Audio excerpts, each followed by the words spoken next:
অন্তর্বর্তীকালীন সরকারে যারা আছেন, প্রধান উপদেষ্টা ডক্টর মোহাম্মদ ইউনূস একজন সামাজিক উদ্যোক্তা, সমাজসেবক ও নোবেল পুরস্কার বিজয়ী। তাঁর প্রতিষ্ঠিত গ্রামীণ ব্যাংক যৌথভাবে 2006 সালে নোবেল শান্তি পুরস্কার লাভ করেন।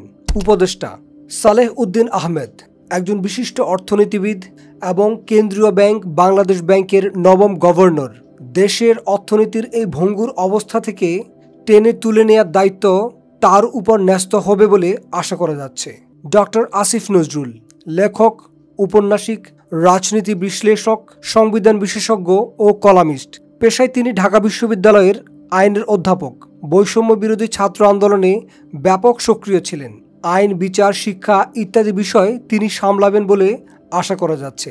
আদিলুর রহমান খান আইনজীবী, সাবেক ডেপুটি অ্যাটর্নি জেনারেল, মানবাধিকার কর্মী এবং মানবাধিকার সংস্থা অধিকারের প্রতিষ্ঠাতা। তিনি রবার্ট এফ কেনেডি মানবাধিকার পুরস্কার 2014 লাভ করেন। তিনি 5 মে শাপলা চত্বরে অপারেশন সিকিউর শাপলা এর মৃত্যুর সংখ্যা বৃদ্ধি এবং বিক্ষোভকারীদের সরাতে সরকারি পদক্ষেপের জন্য দায়ের করা একটি মামলায় ঢাকার সাইবার ট্রাইব্যুনাল দ্বারা 2 বছরের কারাদণ্ড ভোগ করেন। বলা যায় হাসিনা সরকারের একজন ভিকটিম ছিলেন। হাসান আরিফ আইনজীবী, বাংলাদেশের সাবেক অ্যাটর্নি জেনারেল এবং ফখরুদ্দিন আহমেদের নেতৃত্বে তত্ত্বাবধায়ক সরকারের আইন, বিচার, সংসদ বিষয়ক মন্ত্রণালয়, ভূমি এবং ধর্ম বিষয়ক মন্ত্রণালয়ের উপদেষ্টা হিসেবে দায়িত্ব পালন করেছেন।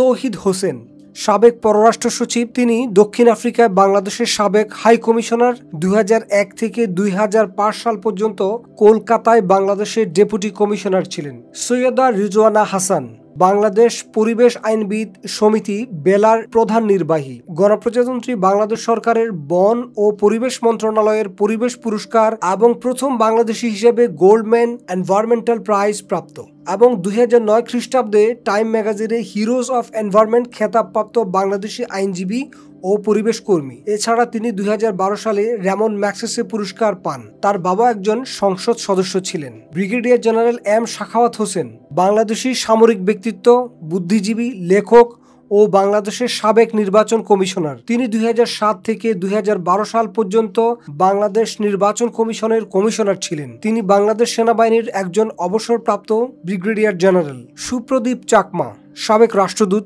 তিনি মেক্সিকো ও ভিয়েতনামে বাংলাদেশের রাষ্ট্রদূত ছিলেন। বর্তমানে পার্বত্য চট্টগ্রাম উন্নয়ন বোর্ডের চেয়ারম্যান। ফরিদা আখতার উবিনিক উন্নয়ন বিকল্পের নীতি নির্ধারণী গবেষণা এর নির্বাহী পরিচালক। বাংলাদেশের গ্রামাঞ্চলের দরিদ্র মানুষের অবস্থা জানা এবং পরিবর্তনের জন্য নীতি নির্ধারণী গবেষণা ও লেখালেখি ফরিদা আখতারের প্রধান কাজের জায়গা। নারী উন্নয়ন, স্বাস্থ্য, কৃষি, মৎস্য সম্পদ, তাঁত শিল্প, গার্মেন্ট শিল্প ও শ্রমিক, জনসংখ্যা এবং উন্নয়নমূলক বিষয়ে নিবিড়ভাবে দীর্ঘ প্রায় 3 দশক ধরে কাজ করছেন তিনি।